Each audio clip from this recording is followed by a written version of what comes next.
하나님이 계획하시고 지으실 터가 있는 성을 바랐음이라 그래요. 그러면서 계속 이제 아브라함 장이 계속됩니다. 아브라함 장으로 계속되면서 13절 한번 봅시다. 시작. 이 사람들은 다 믿음을 따라 죽었으며 약속을 받지 못하였을 때 그것들을 멀리서 보고 환영하며 또 땅에서는 외국인과 나그네임을 증언하였으니. 그리고 계속 믿음으로 나갑니다. 그러면서 계속 나가면서 우리 38절. 이런 사람은 시작. 이런 사람은 세상이 감당하지 못하느니라. 그들이 광야와 산과 동굴과 토굴에 유리하였느니라.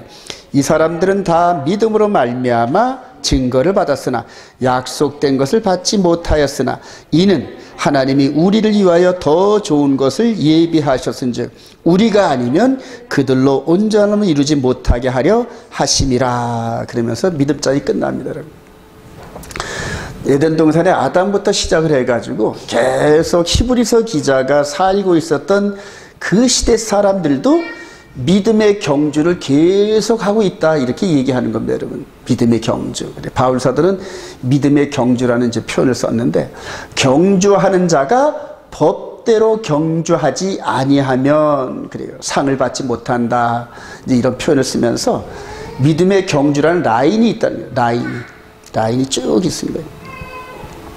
이것이 2000년 전에 히브리서가 마무리 지면서 그때 당시에 끝나는 게 아니라 미완료로서 우리 주님이 오시는 그날까지 계속적으로 믿음의 이 경주가 시작되는데, 지속되는데, 저와 여러분들이 아담으로부터 건네준 이 믿음의 바톤, 그리고 이제 예수 그리스도 안에서 사도들에게 전달됐던 믿음의 경주의 바톤, 그래요.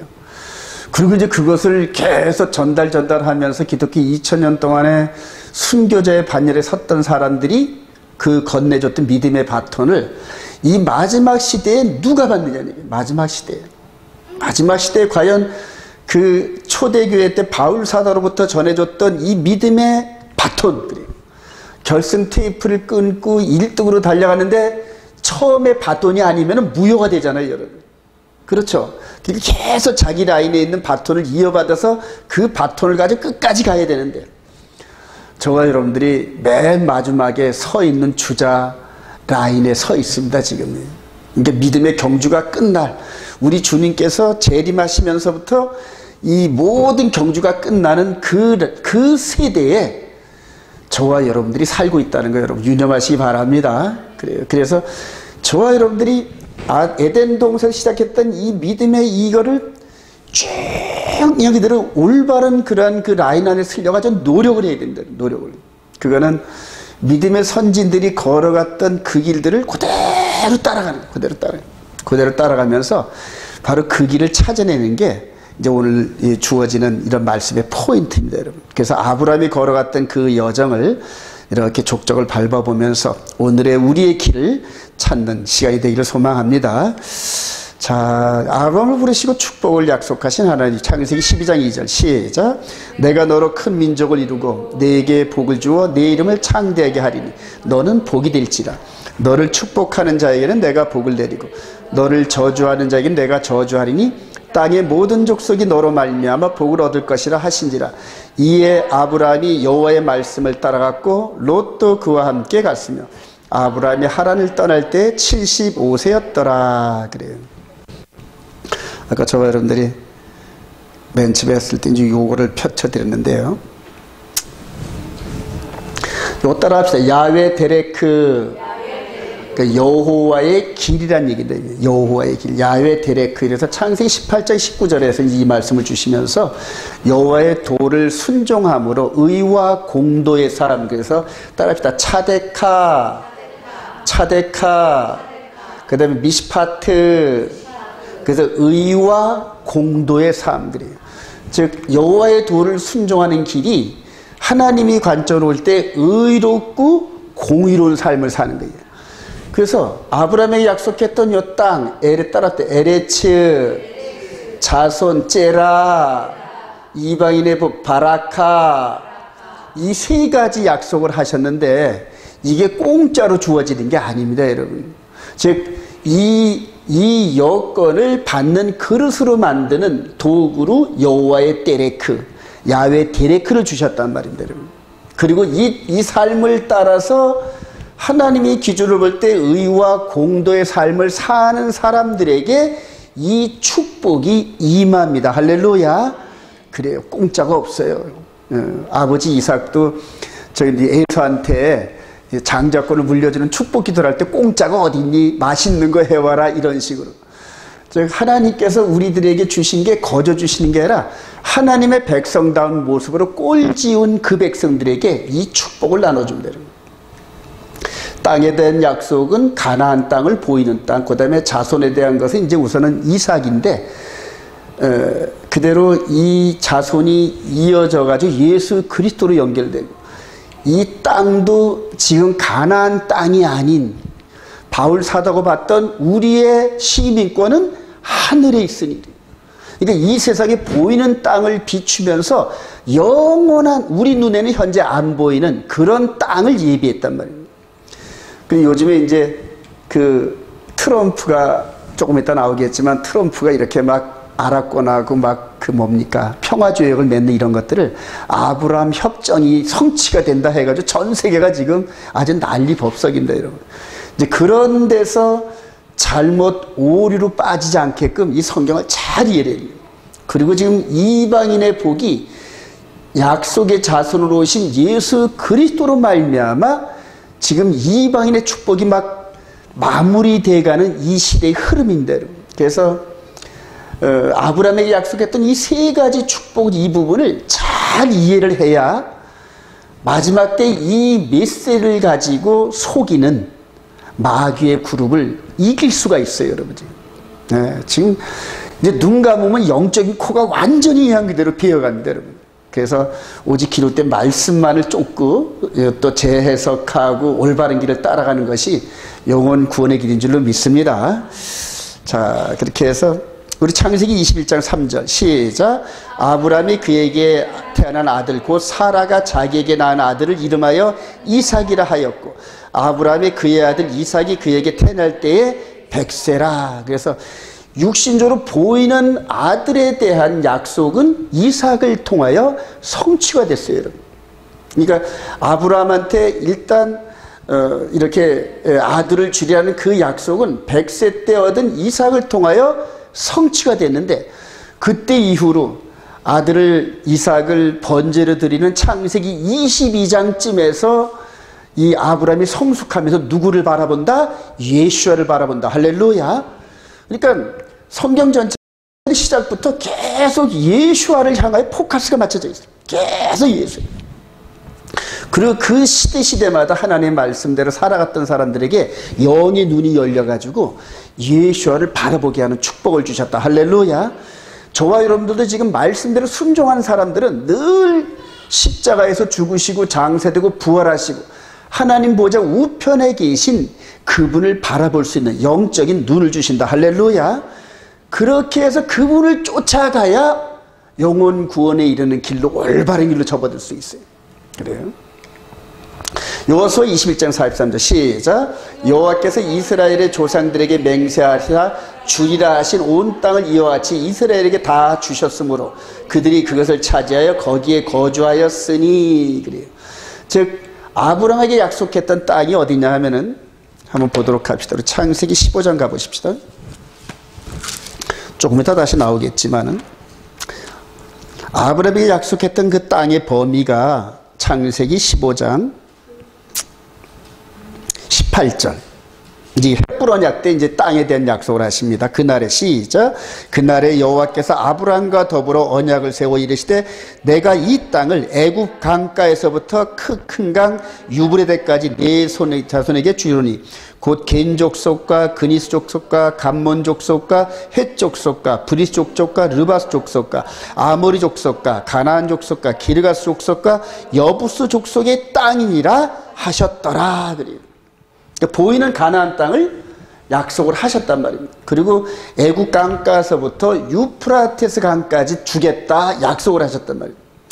근데 지금 아브라함 때로부터 지금 4000년이 지난 지금 트럼프가 평화협정을 맺는 이런 것들을 지금 아브라함의 언약이 성취돼 간다 그래서 보이는 이스라엘 백성들에게 그 땅을 넘겨주는 것을 아브라함의 약속의 성취로 해석을 하고 있습니다, 여러분.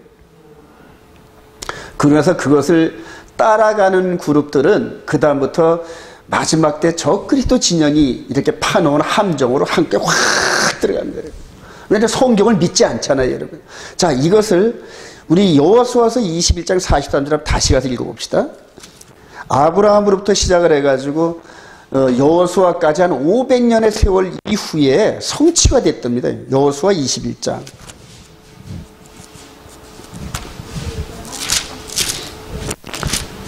자, 21장.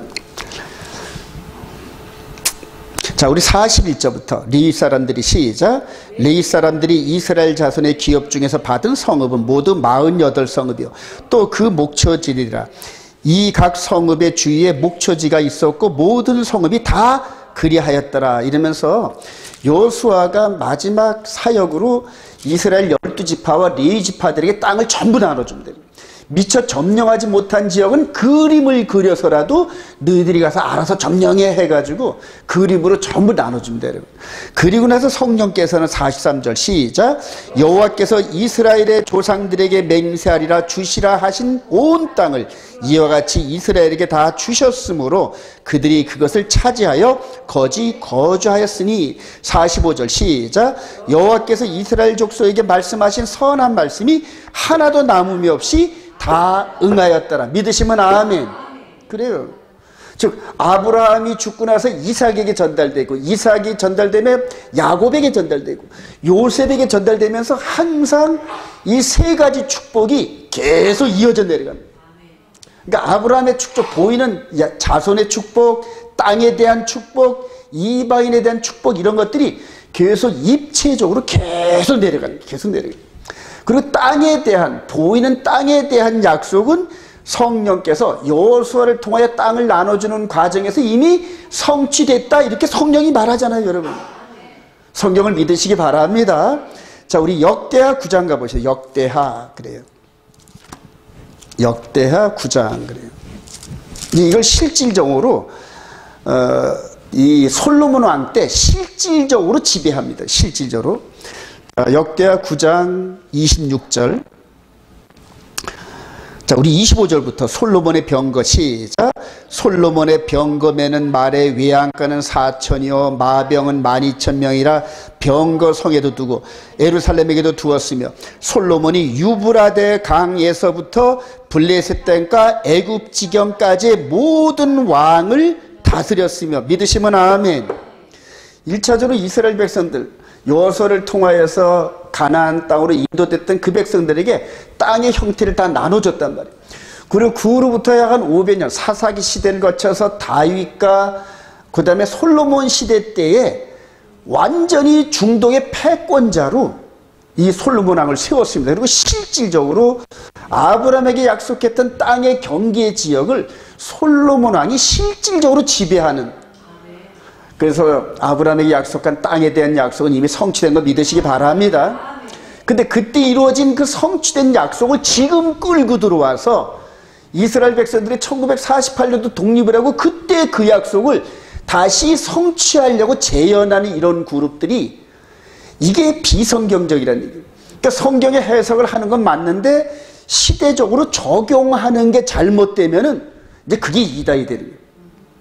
이후로 사도들로부터 이제는 이 보이는 이런 부분들이 뭐냐, 예수 그리스도로 말미암아 속사람 시대가 활짝 열린 사도들이 보이는 가나안 땅을 통하여 얘기한 적이 거의 없어요. 거의 없어요.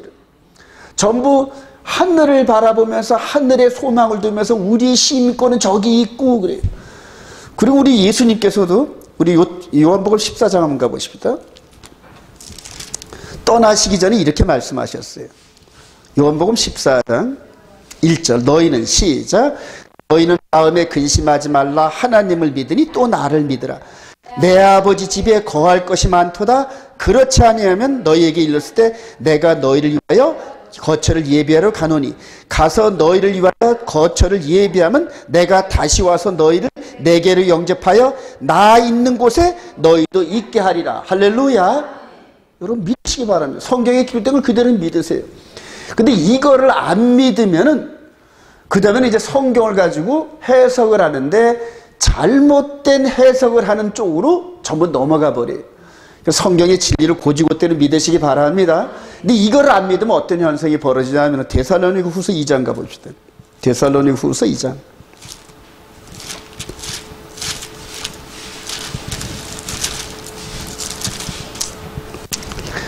자, 데살로니가 후서 2장은 이제 대적하는 적그리스도, 마귀의 하수인이 드러나는 이런 것들을 얘기하는 건데, 자, 우리 3절, 누가, 시작. 누가 어떻게 하여도 너희가 믿지 말라. 먼저 배교하는 일이 있고, 저 불법의 사람, 곧 멸망의 아들이 나타나기 전에는 그날이 이르지 아니하리니. 그는 대적하는 자라 신이라고 불리는 모든 것과 숭배함을 받는 것에 대항하여 그 위에 자기를 높이고 하나님의 성전에 앉아 자기를 하나님이라고 내세우니라. 그래요. 9절 시작. 악한 자의 나타남은 사단의 활동을 따라 모든 능력과 표적과 거짓 기적과 불의의 모든 속임으로 멸망하는 자들에게 있으리니 이는 그들이 진리의 사랑을 받지 아니하여 구원함을 받지 못함이라. 이러므로 하나님이 미혹의 역사를 그들에게 보내사 거짓 것을 믿게 하심은 진리를 믿지 않고 불의를 좋아하는 모든 자들로 하여금 심판을 받게 하려 하심이라. 그래요. 여러분 지금 우리 주님 오실 때가 가까우는데 가까울수록 거짓 선자들이 벌떼같이 일어난대요. 벌떼같이. 우리 주님의 제일 경고도 뭐냐면 우리 주님이 다시 오실 그때쯤 되면 거짓 선자가 어마어마하게 많을 터인데 너희들 거기에 미혹되지 말아라. 그게 첫 번째 경고입니다. 그래서 이 시대에 우리 주님이 오시는 사인이 막 여기저기 막 성취가 되는 이 시대에 자신도 모르게끔 거짓 선자로 넘어져 있는데 그들이 왜냐하면 진리의 사랑을 받지 아니하여 하나님의 이 진리의 말씀을 믿지 않는단 말입니다. 그럼 지금 땅에 대한 성취가 이미 성경에 기록되어 가지고 이 여호수아 시대 때에 솔로몬 시대 때 아브라함에게 약속한 그 땅에 대한 성취가 이미 얘기됐다. 성취가 됐다. 성경 분명히 딱 못을 박았는데 지금 와가지고 우리 주님 재림 때 그때 사건을 적용해가지고 이스라엘을 중심으로 그 말씀을 받아서 지금도 애굽에서부터 유프라테스 강까지 이스라엘 백성들이 점령해야 된다. 이런 식으로 성경을 해석하고 세계 정치사와 경제와 군사력을 총집중해서 그런 쪽으로 자꾸 만들어가고 있어요 지금. 즉 적그리스도 진영에서도 성경을 연구하면서 비슷하게 가려고 세상의 역사를 자꾸 꾸며간단 말이에요. 저들이 지배하는 그런 구조로 금융적인 군사적인 이런 정책적인 힘을 가지고 성경과 비슷하게 해가지고 지금도 하나님의 말씀이 성취되는 양 그런 식으로 속여서 이 말씀을 고지고대로 믿지 않는 사람들에게 넘어가는데 누가 그런 거짓말에 넘어가겠어요. 그런데 아니에요 여러분. 지금 목사들과 이스라엘 백성들 거의 97, 8%가 전부 넘어가고 있습니다. 지금 트럼프가 아랍 진영과 뭐 여기저기 레바논 또 아랍에이리트 뭐 이게 평화조약 맺는 이런 것들 가지고 지금 아브라함의 언약이 성취되고 있어. 그래서 저들에 대한 정치적인 어떤 행사가 성경에서 인정하는 걸로 끌어들인단 말이에요. 그래야 권위가 있으니까. 근데 아니에요. 그거 따라가다 보면은 전부 마지막 때 제3성전을 중심으로 일어나는 세력들에게 전부 다 신학적으로 속아서 전부 넘어가 버려요. 전부 왜 그러냐? 즉 진리의 말씀대로 순종해 본 경험이 없는 사람들이 이 속에 하나님의 말씀대로 꼴지어져 가는 이런 DNA가 없는 사람들이 껍데기 보고 곁에 있는 표적 보고 전부 따라가는 거죠. 즉 영의 눈이 띄어지라는 상태에서 육신의 눈을 가지고 오감을 가지고 성경을 바라보면서 전부 다 성경을 해석한다. 아니에요 여러분. 이 속사람이 말씀 순종하면서 이거지는 성령의 인도함 따라 정확히 따라가야만 될 줄로 믿습니다. 그래요. 그래서 저와 여러분들에게 하나님께서 이런 은혜를 주시는 것 같아요 여러분. 자, 또 한 번 더 넘어가 보도록 할까요? 자, 가나안 땅에서 애굽으로 내려갔다가 올라온 아브라함과 후손들의 발자취, 그리고 예수 그리스도. 창세기 12장 10절 시작. 그 땅에 기근이 들었으므로 아브라함이 애굽에 거류하려고 그리로 내려갔으니 이는 그 땅에 기근이 심하였더라. 우리 창세기 12장 가보십시다. 여러분들이 집에서 전부 읽고 왔다 이렇게 생각은 들지만은 그래요. 창세기 12장에서는 부름받아 가나안 땅에 왔는데 그 땅이 우리 10절에 보니까 그 땅에 기근이 들었으므로 해서 할 수 없이 아브라함과 그 목초들, 그 양떼들을 전부 다 데리고 양식이 있는 애굽으로 내려가는 장면이에요. 애굽에 내려가서 어떤 사건이 있었냐 하면은 자기 아내 사라를 누이라 이렇게 거짓말 해가지고 뺏길 뻔한, 근데 그런 상황에서 아주 진퇴양난의 이런 공경에 빠지게 됩니다. 근데 하나님이 개입하셔서 사라를 돌려봤는데 덤으로 누가 끼어든다? 하갈이 끼어들어요, 여러분. 하갈이. 그러니까 하갈을 몸종으로 받고 여러 선물을 받는 과정에서 하갈을 몸종으로 받는, 그리고 하갈을 데리고 올라오는 그런 그림들이 나옵니다, 여러분. 자, 그렇게 해서 지금 여기 요 가나안 땅에 있었던 요 부분, 자, 가나안 땅에 있었던 이 아브라함의 일행이 일로 쭉 내려갈 수밖에, 애굽으로 내려갈 수밖에 없는 이런 환경을 하나님께서 이렇게 연출하시고 내려가게 하시고 돌아오게 하는 과정에서 창세기 13장 1절 시작. 아브라함이 애굽에서 그와 그의 아내와 모든 소유와 롯과 함께 네겝으로 올라가니 아브라함에게 가족과 은과 금이 풍부하더라. 그리고 하갈을 얻어 데리고 나오는데 창세기 16장 1절에 나옵니다. 하갈이. 그리고 나중에 이제 첩으로 주어지는 이런 부분들. 또 어쨌든 간에 아브라함의 부인감을 하나 데리고 올라오는 이제 결과물을 낳습니다. 이렇게 해서 애굽에서 이렇게 가나안 땅에서 애굽으로 갔다 한번 돌아오는 이 유턴, 즉 약속의 땅인 가나안에서 이방 지역을 한 바퀴 돌아오는 이 그림이 너무나 의미심장한 그림입니다, 여러분. 이제 한번 보도록 할까요? 자, 이후로 요 그림 보면 누가 생각납니까, 여러분? 요 그림을 보면 이삭이잖아요. 이삭의 종이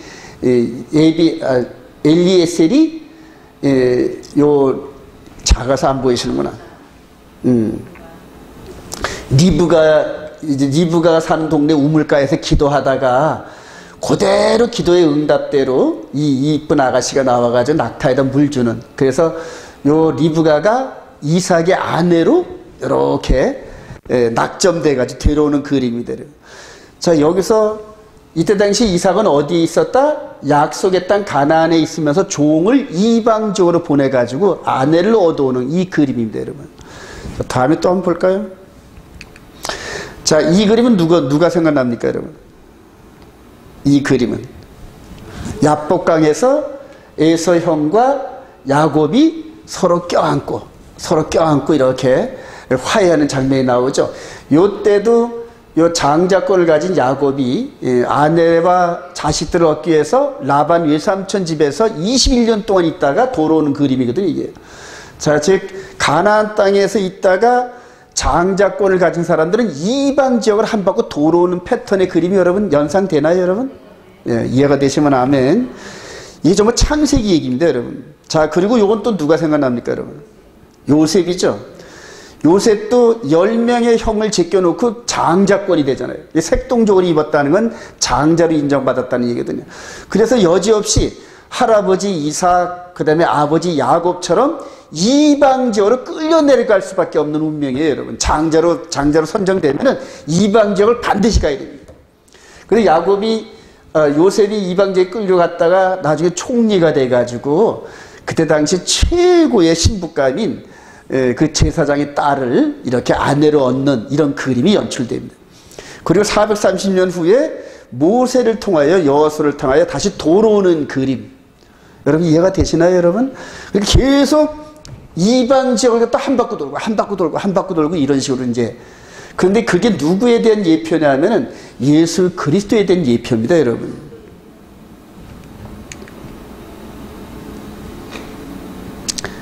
예수 그리스도가 하늘의 장자인 걸 믿으시면 아멘. 우리 한번 확인해 봅시다. 히브리서 1장으로 갑시다, 여러분. 이제 여러분들에게 이게 체크를 하라고 이렇게 찾는 겁니다. 자, 히브리서 1장 5절부터 하나님께서 시작. 하나님께서 어느 때 천사 중 누구에게 너는 내 아들이라 오늘 내가 너를 낳았다 하셨으며 또다시 나는 그에게 아버지가 되고 그는 내게 아들이 되라 하셨느냐. 또 그가 맏아들을 이끌어 세상에 다시 들어오게 하실 때에 하나님의 모든 천사들은 그에게 경배할지어다. 그래요. 다시 6장 또 그가 맏아들을 이끌어 세상에 다시 오게 하실 때, 즉 재림을 얘기한단 말이에요. 그러니까 예수 그리스도는 하늘의 맏아들인 줄 믿으시기 바랍니다. 자, 그래서 아브라함, 이삭, 야곱, 요셉, 그 다음에 나중에 이제 에프라임 지파가 한 바퀴 도는 이런 그림이 바로 예수 그리스도가 예루살렘에서, 즉 약속의 땅인 예루살렘에서 몸값을 지불하고, 그리고 이방 지역을 한 바퀴 돌면서 누구를 구한다? 신부감을 구한다. 할렐루야. 그리고 신부감을 다 구하고 나면 어디로 가야 돼요? 약속의 땅으로 다시 돌아가는 리턴이란 말이에요. 그래서 이방인 지역에서 신부감을 전부 다 이제 이 정도면 됐어 하고 딱 찼을 때 다시 돌아오는 이런 그림이 이게 바로 구속의 흐름이에요, 여러분. 네. 그래서 이 그림과 함께 이게 이제 한일의 마지막 70일에와 한일을 연관하면은 그대로 그림이 딱 맞습니다, 여러분. 그림이 딱 들어맞아요. 그래서 이분으로 말미암아 지금 저와 여러분들이 리브가처럼 계속 신부감으로 점지되는 거 믿으시기 바랍니다. 그 신부감으로 딱 선택을 받으면 그게 정혼한 사이거든요. 정혼한 사이. 그래서 결혼식 날까지 그분과 함께 그분의 언약을 받아서 그 언약을 죽기를 가고 순종하는 게 그게 이제 신부에 대한 도리입니다, 여러분. 그래서 거룩해지고 순결해지고, 리브가가 남자 손목 한번 안 만져본 처녀의 이걸 유지했듯이 저와 여러분들의 속사람이 예수 그리스도로 말미암아 언약된 그런 그 신부감을 믿으시기 바랍니다. 그리고 속사람이 남자 손목도 안 만져요. 외간 남자 손목도 한 번 안 만져보는 처녀로서의 그걸 유지해야 되는데 이걸 자꾸 마귀가 와가지고 자꾸 만질란다. 마귀가 와서 너 내 짝하자. 옛날에 너 나하고 잘 놀았잖아. 이런 식으로 자꾸 옛사람으로 끌고 가려고. 그거를 그냥 칼같이 잘라내야 되는 게 그게 거룩의 여정이란 말이에요. 이해가 되시면 아멘. 그래서 이거를 성경을 통하여 이렇게 큰 흐름을 통하여 이해하는 방법만이 마지막 때 예수 그리스도로 말미암아 영적인 신부의 흐름 속에서 마귀가 말씀을 갖고 속이는 걸 이해한단 말이에요. 이제 마귀도 영적인 존재이기 때문에 우리 속에 기록된 영적인 메시지를 자꾸 바꾸려는 거예요. 자꾸 바꿔서 예수 그리스도와 언약 관계를 자꾸 파괴하게 만들려는 말이에요. 이게 어디서 이루어진 일이다? 에덴 동산에서 이루어졌잖아요. 정령 죽는다? 아니야, 안 죽으니까 염려 말고 먹어. 이런 식으로 하나님의 메시지를 자꾸 변개한다는 거예요. 지금 이 시대에 모든 교단 교파가 성경이라는 안경을 딱 들이대고 보면은 전부 다 조금씩 부족하거나 넘친 부분이 있어요. 이걸 성경으로 돌아오기를 소망합니다. 그래서 앞으로 창세기 토라 포션과 출애굽기 토라 포션, 레위기 토라, 신명기까지가 전부 이 얘기, 전부 이 얘기. 어떤 얘기냐면 바로 이 아브라함, 이삭, 야곱, 요셉을 통하여서 신명기 마지막까지 돌아오는 그림들, 그 그림들 얘기고, 그 다음에 이제 신약은 그렇게 돌아왔던 것처럼 예수 그리스도로 말미암아 신부를 구하고 돌아가는 그림이다, 이 얘기하는 거라고요. 그런데 돌아갈 때 적그리스도가 마귀가 막는 그림들이 어디서 나오냐 하면은 요셉을 통하여서 가나안 땅 들어갈 때 가나안 7 족속이 대적을 하던 이런 그림들, 이런 것들을 전부 영적으로 딱 해서 계시록에 갖다 놓으면은 퍼즐이 착착착착 들어맞아요.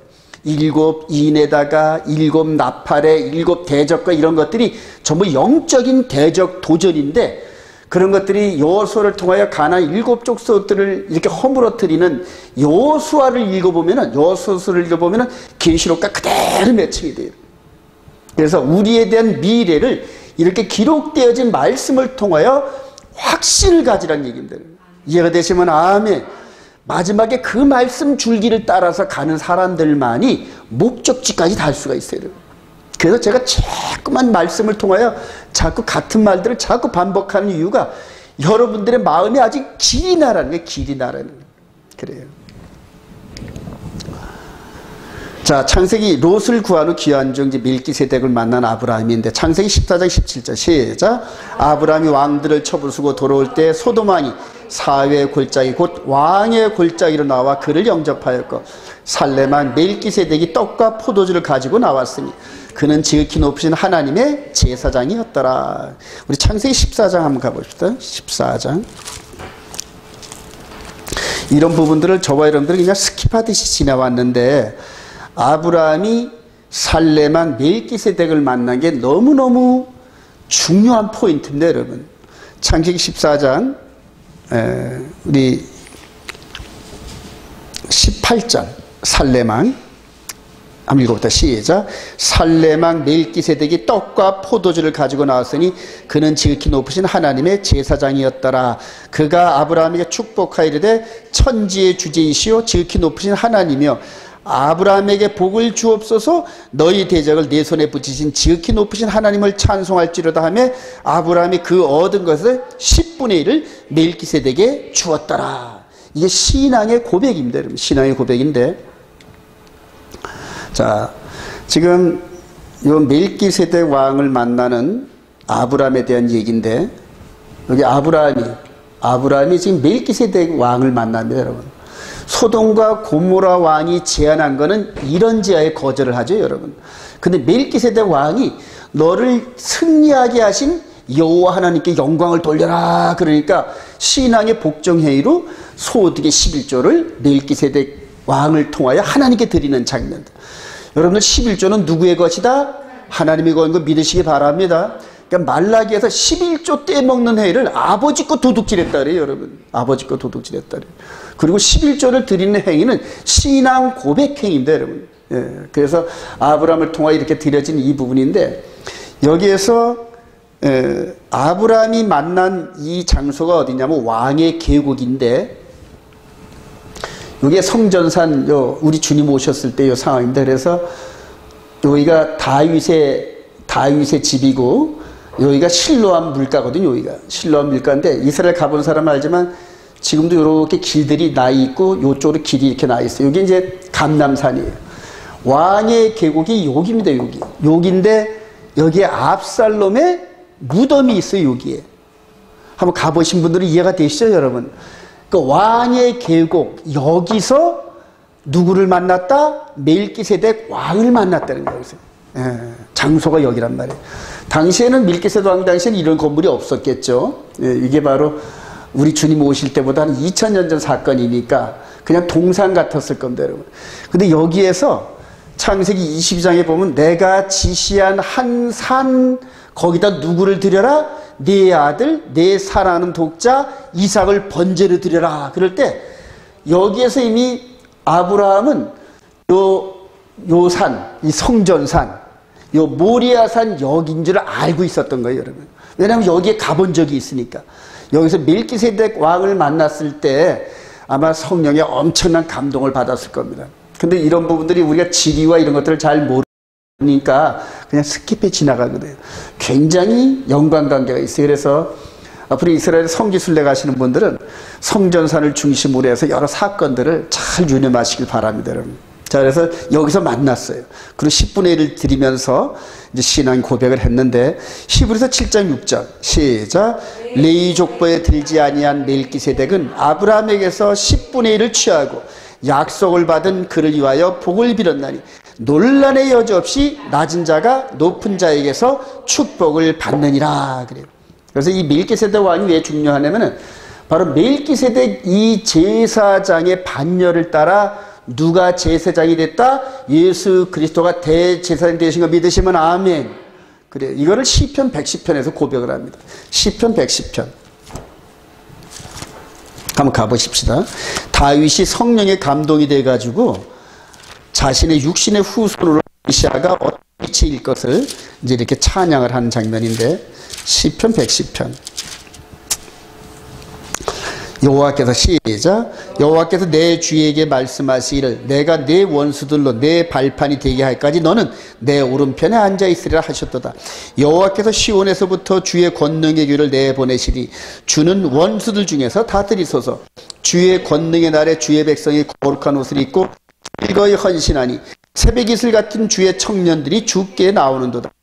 나는 맹세하고 변하지 아니하시리라. 이르시기를 너는 멜기세덱의 서열을 따라 영원한 제사장이라 하셨도다. 할렐루야. 이런 것들을 서서히 깨닫는 거예요. 바로 여기가 아브라함이 만났던 왕의 계곡 위에다가 집을 짓고 사는 사람이 누구였다? 다윗 왕이었거든요. 그러니까 다윗 왕이 그 집에 살면서 성령의 영광을 받고 아브라함이 행했던 멜기세덱 반체의 제사장을 만나고 이런 그 여정 속에서 장차 오실 메시아는 대제사장 반열에 들어서는데 아론이나 레위 지파의 계열이 아닌 멜기세덱 반차다. 할렐루야. 그래요. 우리 히브리서 7장 한번 다시 가보십시다. 이 멜기세덱에 대해서 이제 설명을 합니다, 여러분. 7장 1절. 이 멜기세덱은 시작. 이 멜기세덱은 살렘 왕이요 높으신 하나님의 제사장이라. 여러 왕을 쳐서 죽이고 돌아오는 아브라함을 만나 복을 빈 자라. 아브라함이 모든 것의 10분의 1을 그에게 나눠주니라. 그 이름을 해석하면 먼저는 의의 왕이요 그 다음은 살렘 왕이니 곧 평강의 왕이요.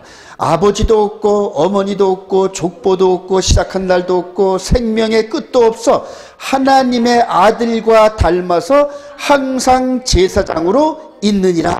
그래요. 그러면서 태어난 적도 죽은 적도 기록이 없는, 그러니까 시작과 끝이 없는 영원한 그러한 그 제사장의 표상이 바로 멜기세덱 이 살렘 왕이었거든요. 이 멜기세덱 반차를 따라서 한 제사장을 세우는데, 자, 그게 누구냐 하면 우리 14절. 우리 주께서는 시작. 우리 주께서는 유다로부터 나신 것이 분명하도다.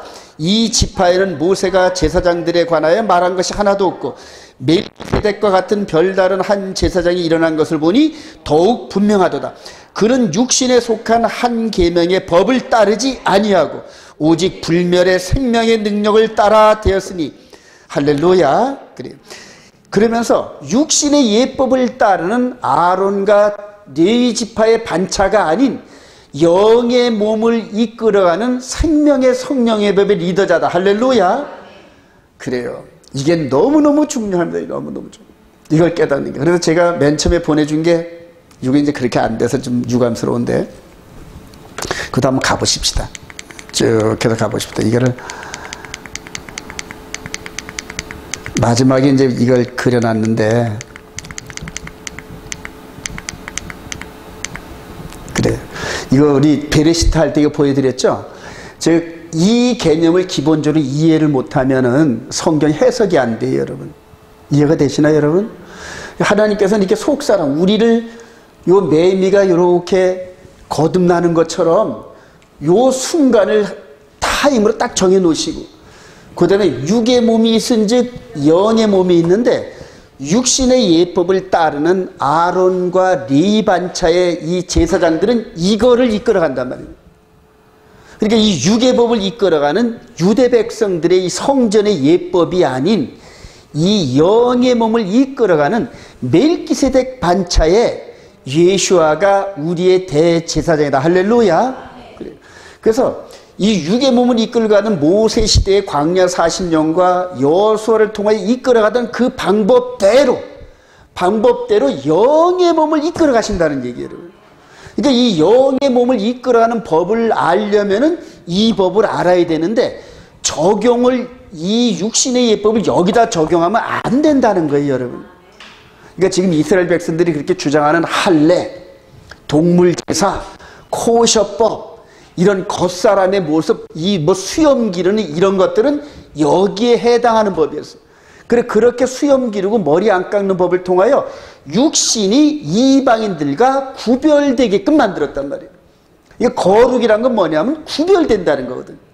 근데 그런 식으로 이끌어 가셨던 이 법을 속 사람에게 그대로 적용을 하십니다. 그래서 육신의 할례, 조금 이따 나오겠지만 육신의 할례는 그리스도의 할례로, 다음에 성전에서 드리는 동물의 피 제사는 십자가에 단번에 드린 예수 그리스도의 제사로 이해가 되시면 아멘. 그리고 계명은 두 돌판의 계명이 마흔판에 그대로 각인된단 말이에요. 그 법을 멜기세덱 반차의 대제사장 예수와께서 내 언약을 따라 살아라, 내가 너희들에게 준 말씀대로 살아라, 말씀이 영이다, 이런 식으로 계속 이끌어 가시는데, 그걸 제일 먼저 깨달은 분들이 누구다? 사도들이다. 할렐루야. 그리고 사도들이 그 삶을 살았단 말이에요. 사도들은 전부 유대인들, 이스라엘 백성들인데 육신의 예법을 충실히 따랐던 사람들. 그래서 그 법을 전부 다 외운단 말입니다.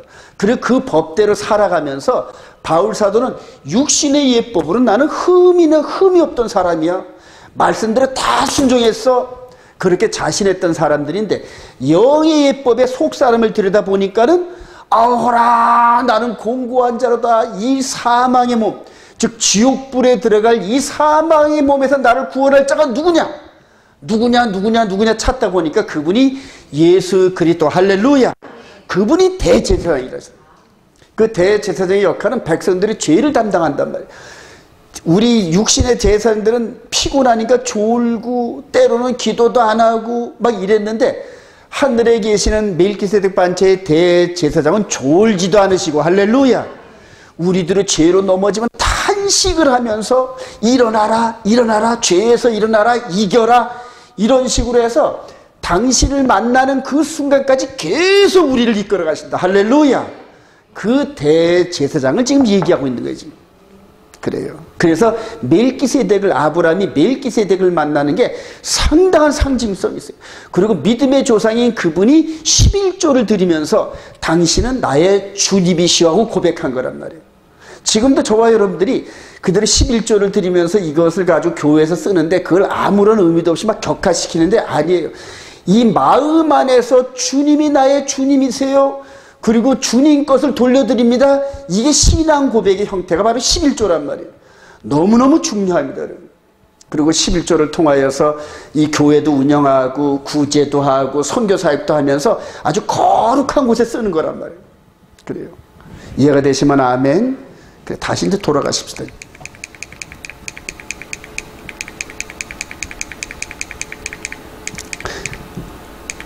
이제 다시 한번 빼거라 보니까 더 잘 보이죠.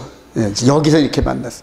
그래서 이제 이 아브라함, 믿음의 조상의 아브라함이 멜기세덱 반차의 살레망을 만났던 것처럼 저와 여러분들은 이제 영적으로 멜기세덱 반차의 대제사장 그분을 나의 주님으로 모십니다. 할렐루야. 상징적으로 상당히 수평이동이 되잖아요. 그래서 지금도 아브라함의 이 신앙 고백 이 부분이 저와 여러분들한테 계속 유효한 겁니다. 자, 여기서 믿음으로 의롭다 인정을 받은 아브라함과 그의 후손들인데 너무너무 또 중요해요. 창세기 15장 5절 시작. 그를 이끌고 밖으로 나가 이르시되 또 그에게 이르시되 내 자손이 이와 같으리라. 아브라함이 여호와를 믿으니 여호와께서 이를 그의 의로 여기시고. 창세기 15장 가보십시다. 이게 아주 너무나 신학적으로 이슈가 되는 건데, 아브라함이 하나님을 만날 때, 아브라함이 하나님의 말씀을 믿고 아멘 고백할 때, 그러니까 하늘을 봐라, 세어 봐라, 못 세겠지, 네 자손이 이렇게 많을 거야 할 때 그 자손이 자손들이 아니라 자손 하나, 단수를 썼었어요. 단수로. 그래서 예수 그리스도로 말미암아 하늘의 별과 같이 많은 믿음의 아브라함의 후손들에 대한 얘기인데, 그거를 아브라함이 따라합시다. 아멘. 하나님의 말씀이 이렇게 하니까 하늘을 바라보면서 좋아가지고 자기도 모르게 얼떨결에 아멘 했어요. 그랬더니 하나님께서 따라합시다. 체다카, 의롭다, 이렇게 했단 말이에요.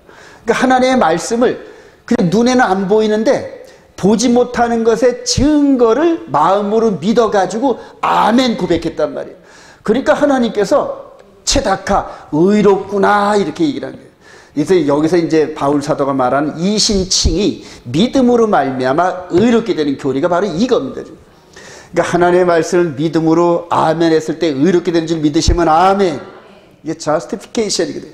그러니까 믿음으로 말미암아 우리가 거룩하게 우리가 의롭게 되는 거지, 우리가 하는 행동을 갖고는 의로울 게 하나도 없어요. 그래서 오직 하나님의 말씀을 아멘 고백할 때, 근데 여기에서 아멘 했던 그 자손, 단수인 그분이 여자의 후손으로 나오셔가지고 약속대로 십자가에서 죽으시면서 장세되고 부활하셨다. 할렐루야. 이제 그분을 믿음으로. 그러니까 여기서는 아브라함이 보지 못하는 이 메시아 예수를 바라보면서 아멘 했단 말이에요. 이제는 믿음의 조상인 후예인 우리들은 눈으로 이 땅에서 오신 기록된 말씀을 보고 아멘 했단 말이에요. 그러니까 이분의 아멘이나 우리의 아멘이나 똑같다. 할렐루야. 그래서 마음으로 믿어 의에 이르고 입으로 시인하여 구원에 이른단 말이에요. 그러니까 의롭게 되는 이 부분은 구원의 스타트예요. 그래서 성전 마당에서 죽고 다시 피를 묻히는 이런 행위가 의롭다 칭하는 거예요. 그리고 성소에 들어갈 때 거룩의 여정이 이루어지고, 그 다음에 지성소에서 하나님을 만나는 그 순간이 영화로운 몸으로 상징적으로 해서 3단계란 말이에요. 그래서 성전은 의롭게 되는 곳이고, 성소는 거룩하게 되는 곳이고, 지성소는 영화롭게 되는 곳이고. 할렐루야. 이제 앞으로 계속 토라 포션 나오면서 그런 것들을 전부 배웁니다. 그래서 이스라엘 백성들에게 주어진 말씀을 통하여 구원의 메시지를 눈으로 확인하고, 그동안은 이런 원본을 보지 않고 그냥 목사가 그렇다면 그렇고 아멘 했는데 뭔 말인지도 모르고 아멘 하려니까 한 거예요. 아멘 안 하면 죽을 것 같으니까 아멘 할 수밖에 없었는데 뭔지도 모르고 무조건 아멘 했단 말이에요. 근데 아브라함이 아멘 한 것처럼 저와 여러분들도 아멘. 그래요. 하나님께서 그러면 최다카 하신단 말이에요. 그리고 의롭게 된 우리를 거룩의 여정으로 이끌어 가시는 방편이 우리 마음 안에다 언약을 집어넣어요. 의롭게 되지 못하면 언약을 못합니다, 여러분. 왜냐하면 지저분한 사람과 언약을 못 맺잖아요. 그래서 아멘하고 최다카 이후에 언약을 맺은 게 헷불 언약이에요. 이해가 되시나요, 여러분? 이전까지는 언약을 맺을 수가 없었어요. 아브라함이 의롭게 되질 않았기 때문에.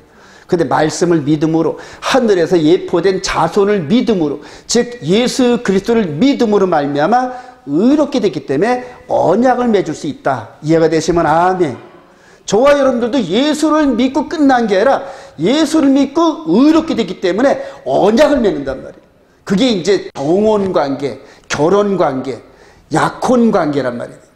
그래서 그걸로 끝나는 게 아니라 약혼자는 신랑을 만날 그때까지 순결을 지켜야 하는 의무가 있어요, 여러분. 그래요. 그래서 순결하지 못하면 전부 다 쭉죄로 분리가 돼가지고 불못에 들어가는 게 그게 최후 심판이란 말이에요. 그래요. 로마서 3장 20절. 그죠? 시작. 그러므로 율법의 행위로 그의 앞에 의롭다 하심을 얻을 육체가 없나니 율법으로는 죄를 깨달음이라. 이제는 율법에 하나님의 한 의가 나타서니 율법과 선제들에게 증거를 받은 것이라 곧 예수 그리스도를 믿음으로 말미암아 모든 믿는 자에게 미치는 하나님의 의인이 차별이 없느니라. 그래요. 그래서 아들의 피로 말미암아 의롭게 되는 방법, 그 피 외에는 의롭게 될 방법이 없는데, 율법의 행위는 뭐냐면 이스라엘 백성들이 성전에서 동물 제사를 드리고 피를 묻히는 이런 행위로는 의롭게 되는 게 아니란 얘기거든요. 의롭게 되는 그림자 역할 뿐이지 진짜 의롭게 되는 건 아니란 말이에요. 그래서 예수 그리스도의 십자가를 통하여 21절 이제는 그래, 그 이전까지는 그림자였는데 이제는 율법 외에, 즉 동물 제사나 이런 시스템 외에 하나님의 진짜 의가 나타났으니 바로 그 아들이더라. 할렐루야. 그래서 육신으로는 다윗의 후손으로서 왔고 성결의 영으로는 죽은 자 가운데 부활함으로 말미암아 하나님의 아들이라 인정을 받은 그 메시아. 할렐루야. 그분을 믿음으로 말미암아요. 근데 여기서 아브라함이 믿고 아멘했던 대상이 그 자손이었단 말이에요. 그래서 동일한 믿음, 즉 의인은 오직 예수를 믿는 믿음 외에는 불가능하다. 할렐루야. 그래요. 갈라디아서 3장 6절 시작. 아브라함이 하나님을 믿음에 그것을 그에게 의로 정하셨다 한것 같으니라. 그런즉 믿음으로 말미암은 자들은 아브라함의 자손인 줄 알지어다. 그래요. 이제 신학적 논쟁이 앞으로 계속 붙을 것들이 나오는 겁니다. 지금. 그리고 나서 의롭게 된, 즉 심령이 깨끗하게 된 아브라함과 언약을 맺는 겁니다, 여러분. 창세기 15장 13절 시작. 여호와께서 아브라함에게 이르시되 너는 반드시 알라. 내 자손이 이방에서 객이 되어 그들을 섬기겠고 그들은 400년 동안 내 자손을 괴롭히리니 그들이 섬기는 나라를 내가 징벌할지며 그 후에 네 자손이 큰 재물을 이끌고 나오리라. 해가 져서 어두울 때 연기나는 화로가 보이며 타는 횃불 쪼갠 고개 사이로 지나더라. 그래요.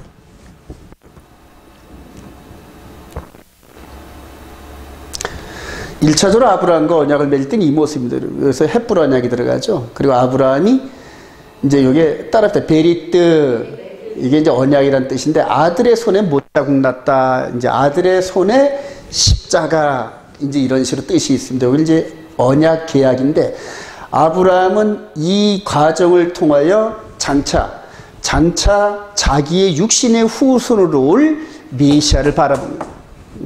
그러니까 이 언약이 1차적으로는 요셉을 통하여 애굽에 들여보내고, 그 다음에 430년 후에 모세를 통하여 여호수아를 통하여 이렇게 하는 흐름인데, 진짜 언약은 이분을 통하여 맺는 언약이 진짜다. 할렐루야.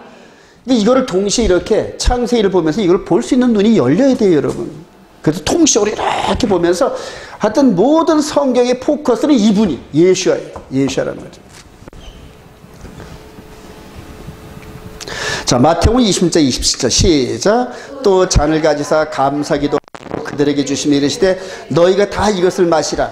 이것은 죄 사함을 얻게 하려고 많은 사람을 위하여 흘리는 바 나의 피 곧 언약의 피니라. 그래요. 자, 이제 가운데서 이제 마지막 때 하나님의 축복과 미혹이 동시에 나타나는 곳이 이스라엘의 부상인데, 이스라엘 백성들은 아직까지 지금부터 4,000년 전에 아브라함의 언약에 매달려 있단 말이에요.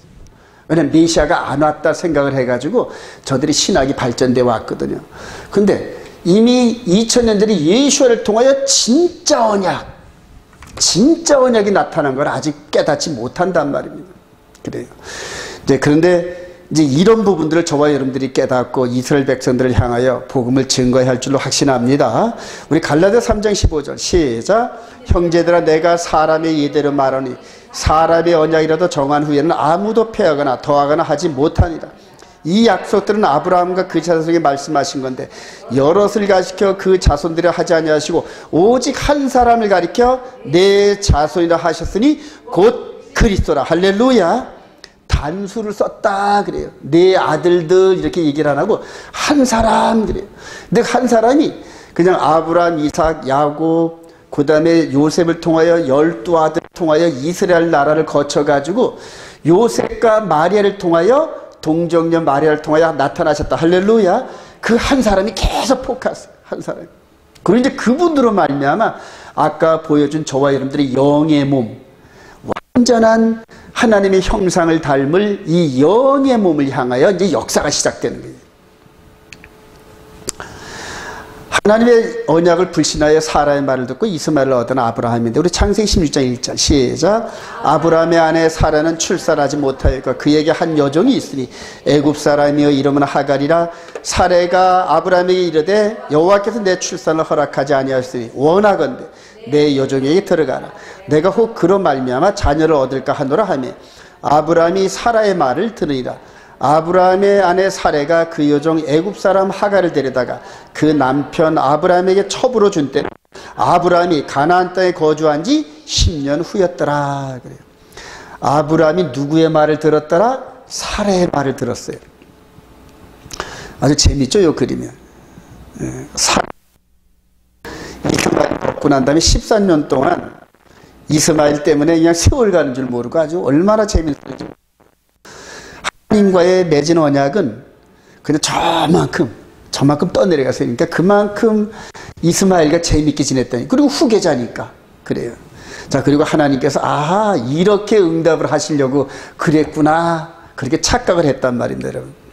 자, 우리 창세기 16장 15절 시작. 하갈이 아브라함의 아들을 낳음에 아브라함이 하갈을 낳은 그 아들을 이름하여 이스마엘이라 하였더니 하갈이 아브라함에게 이스마엘을 낳을 때에 아브라함이 86세였더라. 우리 창세기 16장 가보십시다. 창세기 16장 16절 하갈이 시작. 하갈이 아브라함에게 이스마엘을 낳을 때 아브라함이 86세였더라. 17장 1절 시작.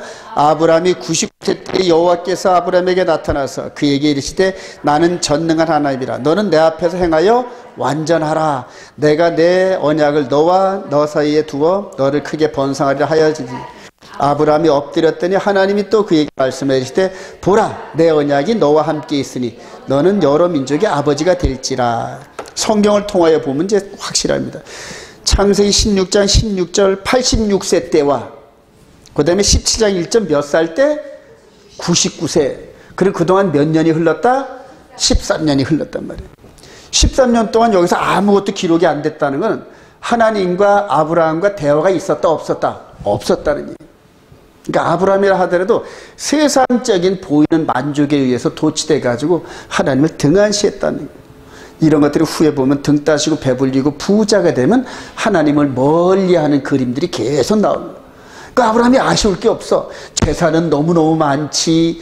아들이 제일 문제였는데 비록 첩의 자식이지만은 이스마엘이 나가지고 얼마나 무럭무럭 자라는지 아주 눈에 넣어도 안 아파. 그러니까 아쉬운 게 없으니까 하나님을 찾을 일이 별로 없어요. 하나님께서 부르셨을 때도 응답이 없었다는 얘기예요. 하나님이 분명 부르셨을 거예요. 아브라함아, 아브라함아 부르는데 귀에 안 들어왔어. 아쉬운 게 없으니까. 저와 여러분들도 아쉬운 게 없으면 거의 하나님 안 찾아요, 여러분. 거의 안 찾아요. 그래서 주의 종들의 이런 교회를 운영할 때 항상 어려움이 없으면 무릎 안 꿇어요. 저부터도 그래요. 그래서 늘 어려움을 주실 수밖에 없는 것을 늘 이해를 합니다, 여러분. 자, 하나님께서 나타났는데 여기서 나는 전능한 하나님이라 너는 내 앞에서 행하여 완전하라 그러신단 말이에요. 그 이전에는 아브라함이 완전히 행했다 안 했다? 행하지 않았기 때문에 꾸중한 거란 말이에요. 하나님께서 아주 책망을 하시고 너는 내 앞에서 완전해. 나는 전능해. 나는 못할 게 없단 말이야. 너와 약속한 걸 반드시 이룰 수 있는 전능한 하나님인데 왜 못 믿어? 이런 식으로 책망을 했단 말이에요. 그러니까 아브라함이 꼬꾸라져 버린 거예요. 그냥 이렇게 꼬꾸 하나님 앞에 그냥 납작 엎드렸어요. 하나님 얼굴을 제대로 못 보는 거예요. 하나님의 영광의 임재가 나타나니까 그냥 못 보고 그냥 꼬꾸라진 거예요. 아담과 하와가 하나님 메시지를 불신하고 선악과를 먹고 난 다음에 나타나시기 이렇게 됐잖아요. 똑같아 이 모습하고. 저와 여러분들도 지금 하나님이 나타나시면은 이렇게 꼬꾸라질 수밖에 없어요, 여러분. 그래요. 아주 완전하지 않으니까 안 나타나시죠. 호세 6장 4절 시작. 에브라임아 내가 네게 어떻게 하랴. 유다야 내가 네게 어떻게 하랴. 너희의 인애가 아침 구름이니 쉬 없어지는 이슬 같도다. 그러므로 내가 선자들로 그들을 치고 내 입의 말로 그들을 죽였노니 내 심판은 비처럼 나오니라. 그들은 아담처럼 언약을 어기고 거기에서 나를 반역했더니.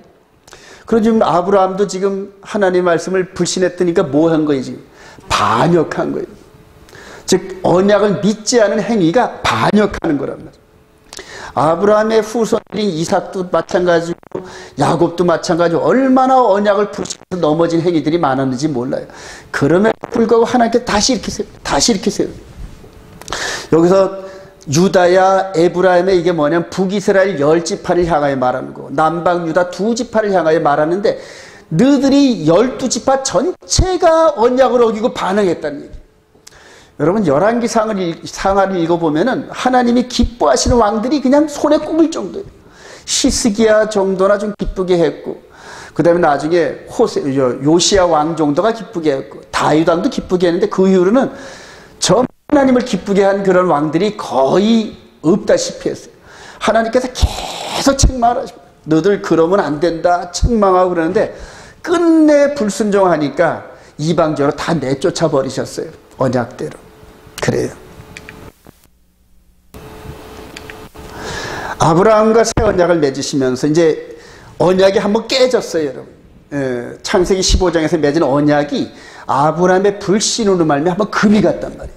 깨졌다. 그러니까 다시 언약을 맺어야 될 거 아니에요. 17장 1절 9절 시작. 너는 내 언약을 지키고 내 후손도 대대로 지키라. 너희 중 남자는 다 할례를 받으라. 이것이 나와 너희와 너희 후손 사이에 지킬 내 언약이라. 너희는 표피를 베어라. 이것이 나와 너희 사이의 언약의 표징이라.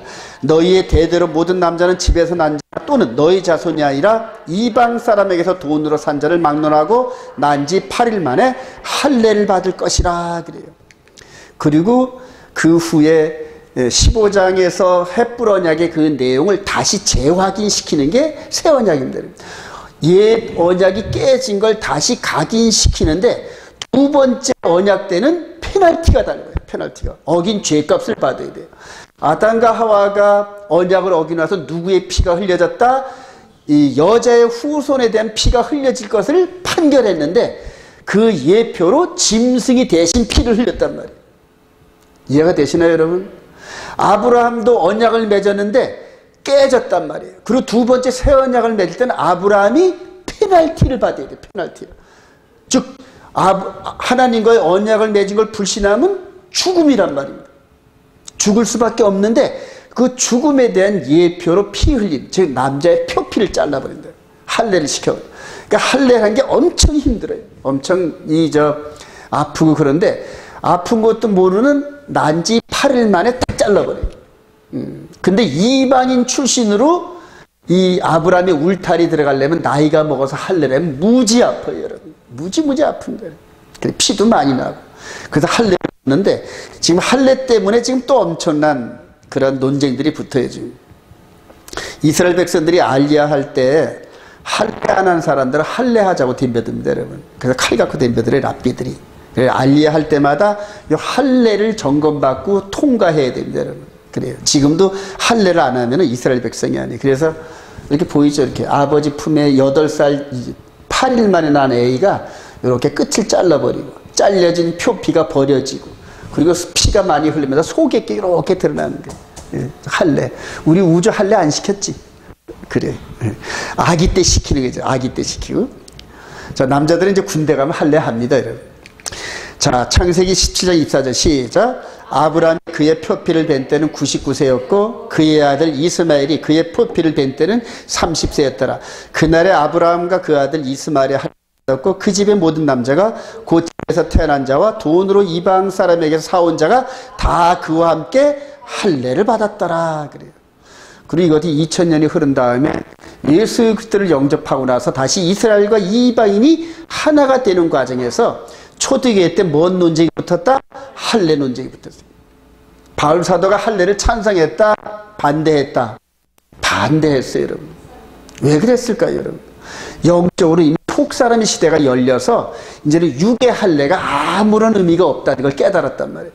그래서 이 그리스도의 할례, 영의 할례, 십자가에서 마음으로 함께 죽고 마음으로 함께 장세되고 마음으로 함께 부활하는 영의 거듭남을 주문했는데 그 예표가 바로 할례였단 말이에요, 여러분. 육신의 할례였단 말이에요. 그래요. 그런데 그걸 가지고 다시 이스라엘 백성들이 이방이 들어올 때 예수를 믿으면서도 할례를 해야 된다 이렇게 주장을 하니까 그거와 싸운 게 초대교회의 할례 논쟁이에요. 근데 그 할례 논쟁이 지금도 붙어요, 여러분. 지금도 할례 논쟁이 붙어요. 그래서 예수를 믿으면서도 할례를 해야 된다고 주장하는 유대인들의 그 흐름을 따라 지금 한국교회 목사들도 많이 할례 주장하고 막 그런다. 할례도 해야 되고 코셔도 해야 되고 수염도 자르면 안 되고 이런 식으로 해서 이 겉사람의 모세 율법을 따라가는 그런 사람들이 얼마나 많은지 몰라요, 여러분. 바로 생명의 성령의 법을 오해해서 그래요. 자, 이 할례가 어떤 건지 한번 봅시다. 이제는 이 할례 시대가 열면서 예수 그리스도 이전까지 할례를 주장했던 바울 사도가 이 얘기를 합니다. 한번 읽어보세요. 로마서 2장 28절 시작. 무릇 표면적 유대인이 아니요 표면 육신 할례가 아니라 오직 이 할례는 마음에 할지니 영이 있고 율법 조문에 있지 아니한 것이라. 할렐루야. 믿으시면 아멘. 그래요. 여기서 너무 중요한 게 이제부터는 예수 그리스도 시대부터는 표면적 유대인이 아니라는 거예요. 그러니까 육신적으로 혈통적으로 아브라함의 후손이 이스라엘이 아니라는 얘기예요, 여러분.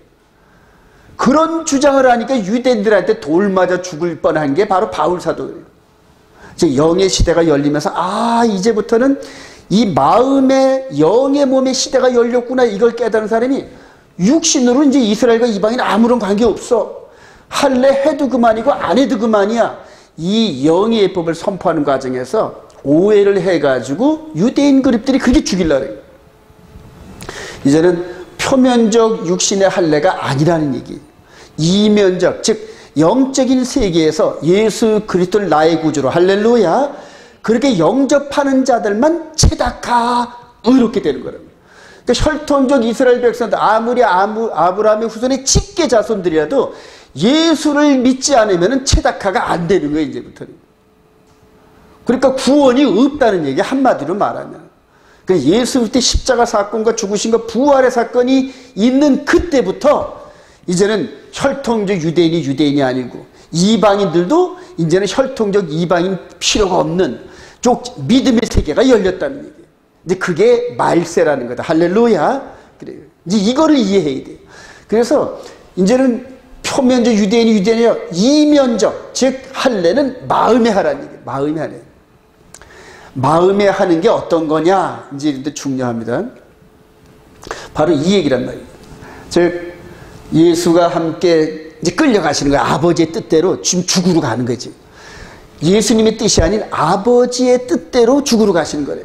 여기서도 지금 난지 8일 만에 자기가 할례 받겠다 한 게 아니라 자기는 영문도 모르고 아버지의 손에 끌려가잖아요, 지금. 그리고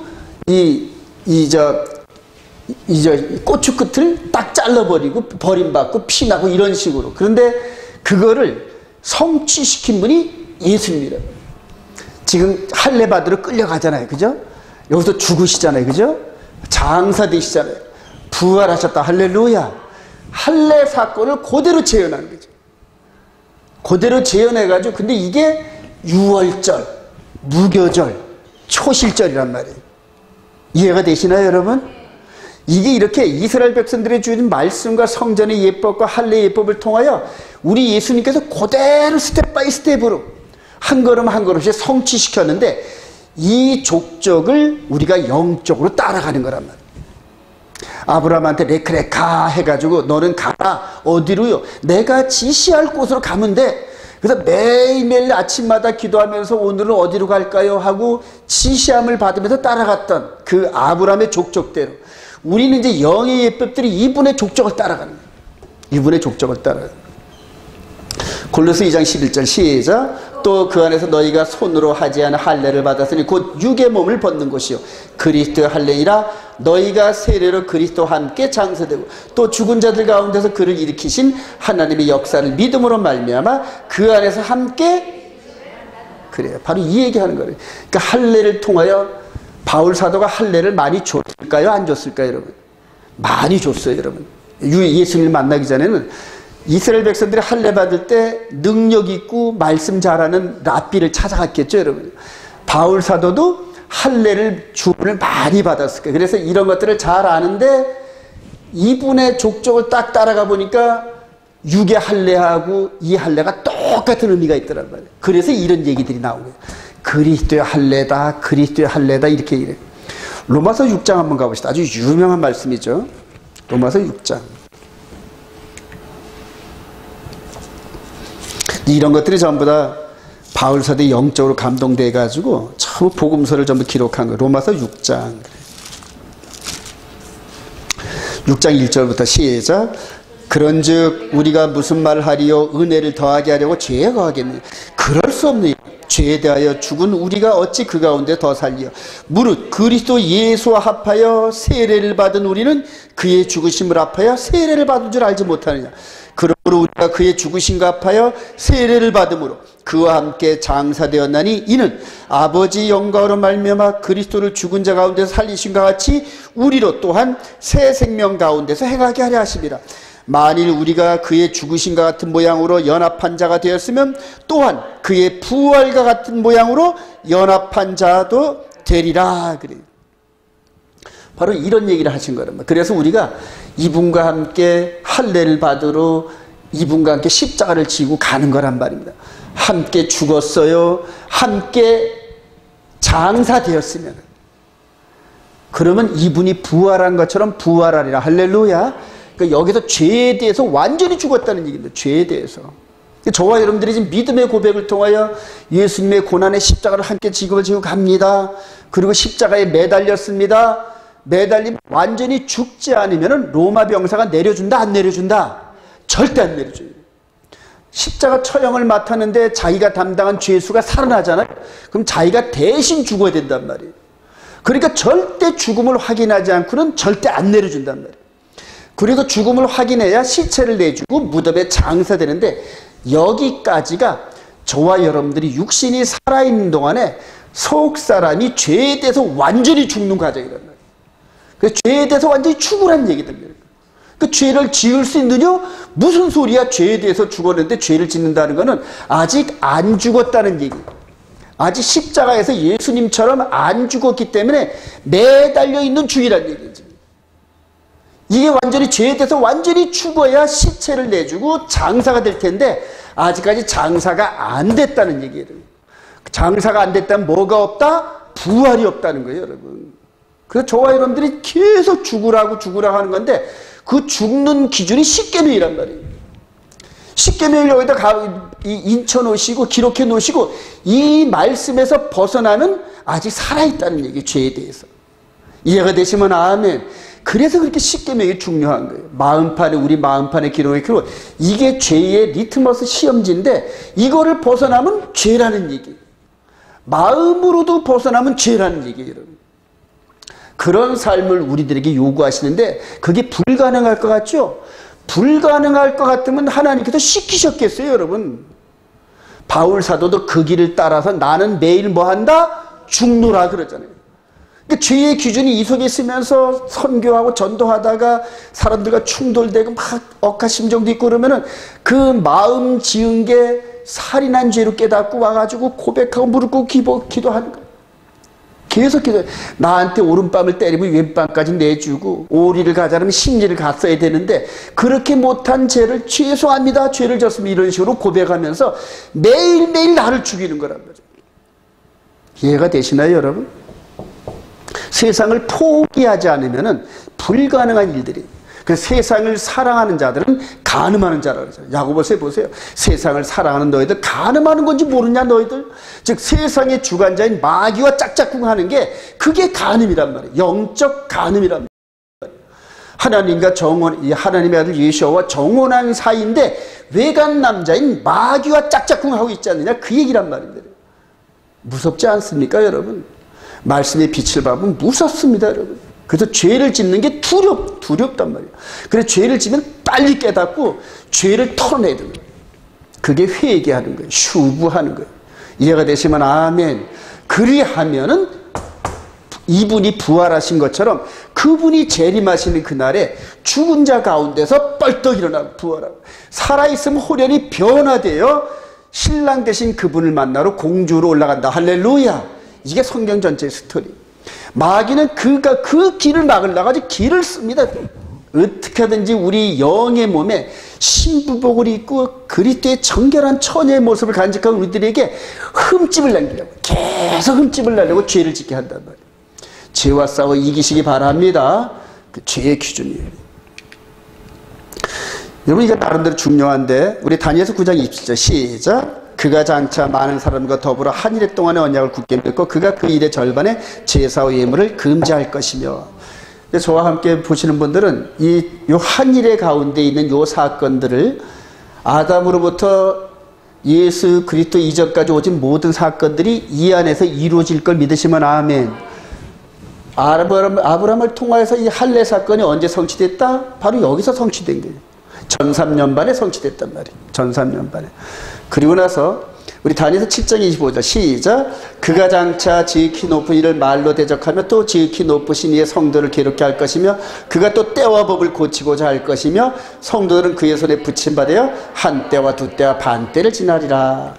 전 3년 반 한 때와 두 때와 반 때는 이분이 그리스도의 할례를 이루시고 우리를 영원 구원에 이르는 길로 세워주시기 위해서 전 3년 반을 활동하셨다. 할렐루야. 이게 공생애란 말이에요. 그러면 적그리스도도 동일하게 3년 반의 기회를 주신단 말이에요. 하나님께서.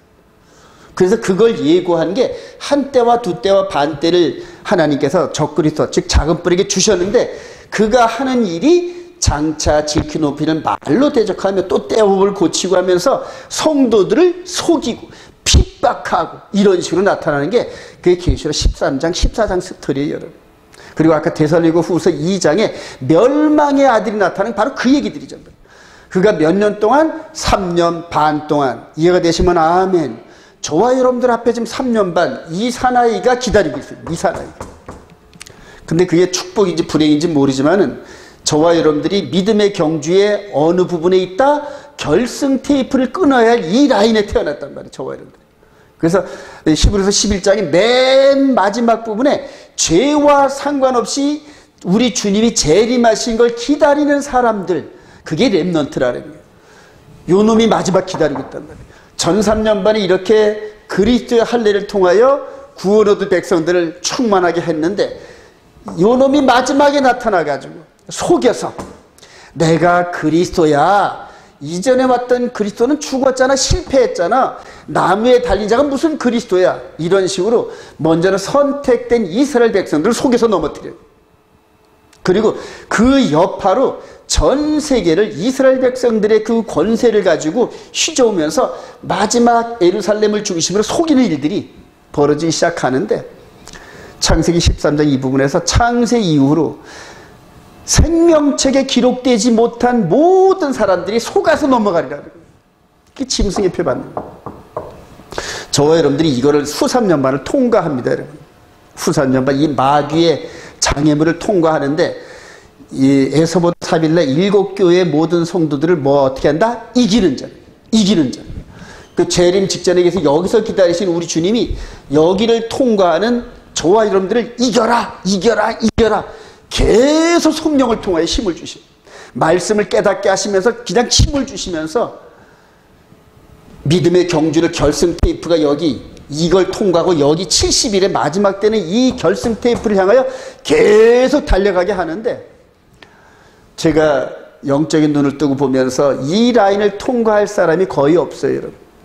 생명의 성령의 법으로 이 영적으로 꼴지워져서 성령의 직접 인도를 받으면서 말씀의 흐름을 깨닫는 이제 요 때가 일곱인, 일곱 나파, 일곱 대접 이런 타임라인인데 이거를 통과할 사람 육신의 생명 정도는 가볍게 여기는 사람 아니면 이걸 못 통과합니다. 그래서 히브리서 마지막 부분에 이런 사람들은 세상이 감당하지 못한다는 그런 사람들 아니면은 이미 이전에도 그런 사람들이 통과했단 말이에요. 마지막에 결승 테이프를 끊는 저와 여러분들이 이제는 창세 이후로 이런 환란이 없을 정도로 믿음으로 거룩한 자들을 괴롭히는 요 철조망 장애물 같은 요 라인을 통과할 사람이 거의 없어요. 그리고 여기까지 가야 휴거가 되고 부활이 되고 신랑 대신 우리 주님을 만난다. 할렐루야. 그래서 트레이닝을 시키려는 거예요. 트레이닝. 말씀의 트레이닝을 시키면서 세상의 유익을 포기하는 훈련을 지금부터 하라는 얘기예요. 샤bat 때 직장과 이런 부분이 인과관계가 있으면 과감하게 직장을 포기할 수 있는 생명을 포기하는 훈련을 하신단 말이에요. 여러분 지금 샤bat 때문에 직장을 포기한다 그러면은 굶어 죽을 것 같죠? 아니에요, 여러분. 안 굶어 죽어요. 제가 10년 전에 장로교 합동층 목사라서 샤bat 뛰어들면 죽는 줄 알았는데 안 죽고 지금 더 팽팽해 살아있잖아요, 지금. 앞으로 하나님께서 예루살렘까지 발을 뻗게 하신다. 할렐루야. 그래요. 영역을 점점 더 넓혀져요. 10년 전 제 동기들 저하고 지금 이렇게 말씀을 비교하면 하늘과 땅 사이입니다, 여러분. 하늘과 땅 사이. 예루살렘을 중심으로 전 세계를 포괄적으로 깨달으면서 에덴 동산부터 마지막 때까지 이분이 오시는 이게까지 성경 전체가 통째로 한눈에 보여요, 여러분. 한눈에. 한눈에 보이면서 누가 잘못된 교리와 적용을 잘못하면 턱턱 보여요, 그게 잘못 적용되는 게. 지금은 큰 교단 전혀 해당 없어요. 전혀 해당 없어요. 그래요. 뭐 유명하다는 목사 전혀 해당 없어요, 여러분. 바울서도 그러잖아요. 내게 유명하다는 그 사람들 나하고 전혀 관계없다. 그러잖아요. 오직 성령이 이끄시는 그 말씀만 따라간단 말이에요. 말씀만. 저와 여러분들이 그런 일꾼들이 되기를 소망합니다. 그래서 이 타임라인을 잘 구분해야 돼요. 그래서 여기서 다시 한번 여러분들 그리지만 새로 보는 사람을 위해서 요 전 3년바 후 3년바 사이에 삼각형으로 이방인의 충만 그래요. 그래서 이방인 시대거든요. 아까 우리가 봤지만 장자는 어디를 반드시 다녀와야 된다? 이방 지역을 반드시 다녀야 된다. 하늘의 장자 되신 이분이 이 영적인 신부를 얻는 모델하우스를 예루살렘에 딱 세워놓고 그리고 이방 지역을 한 바퀴 돌아와야 되거든, 여러분. 이해가 되십니까? 그리고 나서 이방 지역이 끝나고 나면은 3년 반 이 통과하는 이 그룹이 가나안 땅에서 여호수아 군대를 필사적으로 대적했던 여리고성, 아이성 전투에 예루살렘 전투를 해가지고 가나안 7족속을 몰아낼 때까지 전투 과정이 바로 이 과정이에요, 여러분. 그래서 이 과정을 알고 싶으면 여호수아서를 맨날 읽어보세요. 맨날 읽어보세요. 여호수아서를 읽어보면서 7나팔 부를 때 7일 동안 하루에 한 번씩 불다가 맨 마지막에는 7번 불고, 그리고 7번 불었을 때 나팔을 부르니까 여리고성이 와르르 무너지는 이런 과정을 7대접, 7인, 7나팔하고 매칭을 시켜보세요. 착착착착착 매칭 시켜. 근데 그 전에 여리고성을 무너뜨리기 전에 누구를 구했다? 기생 라합을 구하러 2정탐꾼을 보냈단 말입니다. 지금 예루살렘에 있는 남은 자들을 구원하기 위해서 이방 지역에서 자꾸 예루살렘으로 향해서 가는 사람들이 있는데, 그게 뭐다? 바로 예루살렘에 있는 렘넌트들을 이 적그리스도가 속여 이 모세율법으로 속이기 전에 그들에게 인치는 작업을 한다. 인치는 작업. 저와 여러분들이 그런 일꾼들이 되기를 소망합니다. 그래요. 이제 결론입니다. 결론 한번 읽어봅시다. 시작. 예수 그리스도 안에 생명의 성령의 법으로 하나님을 섬기는 거룩한 제사장이 됩시다. 로마서 8장 1절. 시작. 그러므로 이제 그리스도 예수 안에 있는 자에는 결코 정죄함이 없나니 이는 그리스도 예수 안에 있는 생명의 성령의 법이 죄와 사망의 법에서 너를 해방하였습니다. 육신을 따르지 않고 그 영을 따라 행하는 우리에게 율법의 요구가 이루어지게 하려 함이라. 지난주 우리 노아 때 뭐를 공부했다? 그리스도 예수 안에, 방주 안에, 그리스도 예수 안에, 이거 공부했잖아요, 여러분. 그리스도 예수 안에 있다는 건 그의 계명들을 지키는 거다, 이렇게 얘기를 했잖아요. 이해가 되시면 아멘. 그래요. 그리스도 예수 안에 너무너무 중요합니다, 여러분. 그래서 그리스도 안에 예수에 있다는 증거가 내 안에 기록된 계명을 순종하며 살아가느냐, 그게 증거란 말이에요. 바로 생명의 성령의 법이잖아요. 하나님으로서 받은 십계명을 가지고 내려오셔서 이분이 요한복음 17장에 보면 아버지께 받은 것을 내가 저희들에게 주었사오니, 그러니까 이 십계명이 아버지 거란 말이에요. 아버지 나라의 법이고 아버지의 품성이란 말이에요. 그것을 내게 주셔서 하나님의 백성들에게 전달하라 한 것을 제가 저들에게 주었는데, 그게 바로 마태복음 5장부터 7장까지 산상수훈 말이에요. 그리고 마음으로 순종하는 그 시대를 열면서 이 메시지를 여기다 기록하였다. 할렐루야. 그리고 이 말씀대로 살지 못하는 죄를 범할 때는 이전에는 동물제사, 율법의 행위로 제사함을 받았는데 이제는 예수님의 십자가의 피로, 할렐루야, 이게 생명의 성령의 법이라. 바울 사도가 말한 우리 마음 안에서 이루어지는 하나님 나라의 법을 순종하고 완전한 법이라고. 야고보서 읽어보면은 완전한 율법, 자유하게 하는 율법, 너희 마음에 심어진 말씀을 순종해라. 왜냐? 너 오늘 능히 구원할 바 마음에 새겨진 말씀을 온유함으로 순종하라. 그러니까 이게 삶의 여건 속에 나와 충돌될 때도 누구의 말을 따르라? 이 말씀을 따르라는 거예요.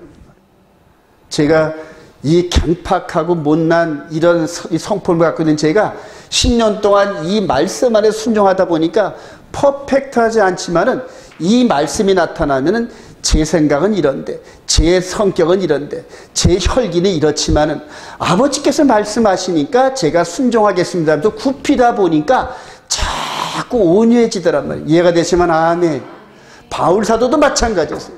바울 사도도 얼마나 성격이 날카로운지 몰라요. 그런데 이 말씀을 순종하다 보니까 자꾸 온유해지고, 사랑과 희락과 화평과 오래 참과 자비와 양성과 충성과 온유와 절제니 그게 사랑이더라. 할렐루야. 그렇게 우리 속 사람을 그렇게 만드시려고 십계명을 갖다 턱 집어넣어요. 그리고 그대로 살으라는 얘기예요. 그대로 살아요. 그렇게 살아갈 때 이분이 오 나의 신부여 그러면서 아가서에 얼마나 러브 스토리를 멋있게 썼는지, 그런 러브 스토리를 우리 10년 가운데서 막 이렇게 세워주십니다. 러브 스토리를. 그래요. 그래서 이 말씀을 품고 사는 사람은 산책할 때도 우리 주님께서 함께 따라오셔요. 행여나 다른 놈이 건드릴까봐, 마귀가 건드릴까봐 산책한 데까지 따라오셔요. 생각한 데도 따라 붙으셔요. 여러분. 얼마나 우리를 귀하게 여기셨는지. 할렐루야. 이게 바로 바울 사도가 말했던 그리스도 예수 안에 있는 생명의 성령의 법이에요. 여러분. 이 법을 깨닫고 가는 자들이 결승 테이프를 끊을 줄로 확신합니다. 그래요. 베드로전서 2장 1절. 그 어부 출신 베드로가 이렇게 얘기를 합니다. 그러므로 시작. 그러므로 모든 악독과 모든 기만과 외식과 시기와 모든 비방하는 말을 버리고 갓난 아이들같이 순전하고 신령한 자를 사모하라. 이는 그로 말미암아 너희로 구원에 이르도록 자라게 하려 함이라. 이는 다 시작. 이는 그로 말미암아 너희로 구원에 이르도록 자라게 하려 함이라. 이미 구원에 완전히 자랐다 자라게 하렵니다. 자라게 하는 과정이란 말이에요. 그러니까 모든 악독과 모든 기mon과 외식과 시기와 모든 비방하는 말을 그래요. 비방하는 말. 남을 비방할 때 당사자 앞에 가서 다이렉트로 얘기하는 거와 제3자를 통하여 비방하는 말이 들리면은 엄청 기분이 상해요. 삼가하시기 바랍니다. 차라리 할 말이 있으면 당사자한테 직접 가서 얘기하세요. 당사자한테. 근데 한참 돌아 나한테 들어오면 굉장히 불쾌합니다. 굉장히 불쾌합니다. 그래요. 여러분 목사들을 향해서 얘기를 할 때 저한테 와서 직접 얘기하세요. 목사님 이거 기분 나빠요. 이런 식으로 직접 얘기하지. 뒤에서 수근수근 하면서 그래요. 아주 그게 마귀적입니다. 그래요. 그래서 남을 핍박하거나 남을 저하할 때도 항상 이런 말씀을 기준을 세워서 내가 과연 이런 말을 할 자격이 있는지 기도하면서 혹시 그걸 통하여 내 눈에 들보를 보여주시는 아닌지 이런 식으로 나 자신을 돌아보면서 그렇게 남들에게 권면할 때도 정말 기도 많이 하면서 응답받거든 권면하세요. 비방하지 말고. 특히 남들에게 제3자를 향하여 막 이렇게 하는 거 이게 진짜 마귀적이래요. 이런 거 완전히 잘라내시길 바랍니다. 갓난아기들 같처럼 순전하고 신령한 젖을 사모해요. 갓난아기들.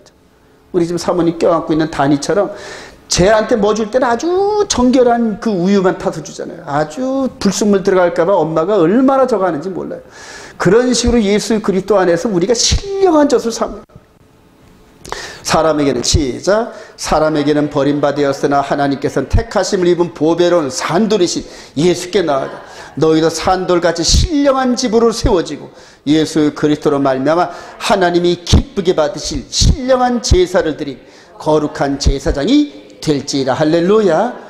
지금 저와 여러분들이 바로 제사장 역할을 하는 거예요. 그래서 대제사장이 인도함을 따라 작은 제사장인 저와 여러분들이 영과 진리 안에서 지금 하나님을 섬기죠. 영과 진리 안에서 이게 제사장 역할을 하는 거예요. 하나님이 받으실 만한 신령한 제사를 드리는 저와 여러분 되시길 주님의 이름으로 축원드립니다. 찬양하십시다.